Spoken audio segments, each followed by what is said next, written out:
আপনাদের একটা গল্প শোনায় আজ। আসলে এটা গল্প না, এটা হচ্ছে বাস্তব একটা ঘটনা বা বাস্তব জীবন থেকে নেওয়া।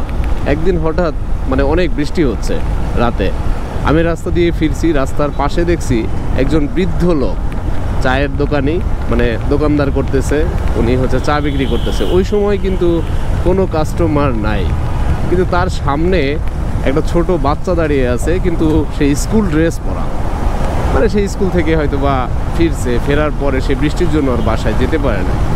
এক পর্যায়ে জিজ্ঞেস করার পরে তখন ওই লোকটি বলল যে এটা হচ্ছে আমার ছেলে। তো উনি হচ্ছে 2 কাপ চা বানাইছে, 2 কাপ চায়ের মধ্যে এক কাপ চা হচ্ছে ওনার ছেলেকে দিয়ে বলছে এই নাও তোমার চা, এটা হচ্ছে পৃথিবীর সব থেকে দামি চা। তখন ওই বাচ্চাটা অবাক হয়ে বলে যে আচ্ছা বাবা, তুমি এই কথা বলো কেন, মানে তুমি যখনই আমার জন্য চা বানাও তখনই বলো হচ্ছে পৃথিবীর সব থেকে দামি চা। তখন ওই বাবা উত্তরে বলে যে আমি আসলে অনেক বড় স্বপ্ন দেখি, এবং সেই স্বপ্নটা হচ্ছে আমার এই যে চায়ের দোকানটা, এটা হচ্ছে পুরো বিশ্বের সমান, যেটা তোমাকে তৈরি করতে পারে।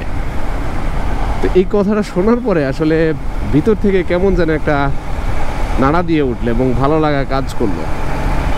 আসলে কি জানেন, যে বাবারা সব সময় আমাদের জন্য বটবৃক্ষের ছায়া।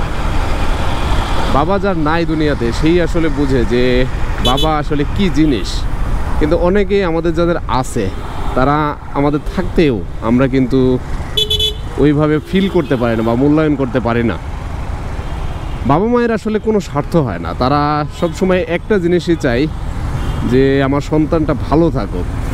কিন্তু আমাদের দেখেন কত চাওয়া পাওয়া, আমাদের গাড়ি লাগবে, বাড়ি লাগবে, কত অ্যাসেট দরকার হয় আমাদের ভালো থাকার জন্য। কিন্তু বাবা মায়ের দেখেন একটাই চাওয়া যে আমার ছেলে মেয়ে জাস্ট ভালো থাকে। তো আসলে তাদের ঋণ আসলে কখনো শোধ করার মতো না, কিন্তু তাদের যে ভালোবাসার জায়গাটা সেটা আমাদের ভিতরেও একদিন জন্ম নিবে। হয়তো বা আমরা ওইভাবে গুরুত্বটা বুঝতে পারছি না, কিন্তু আমাদের ছেলে মেয়ে হইলে জন্ম নেবে।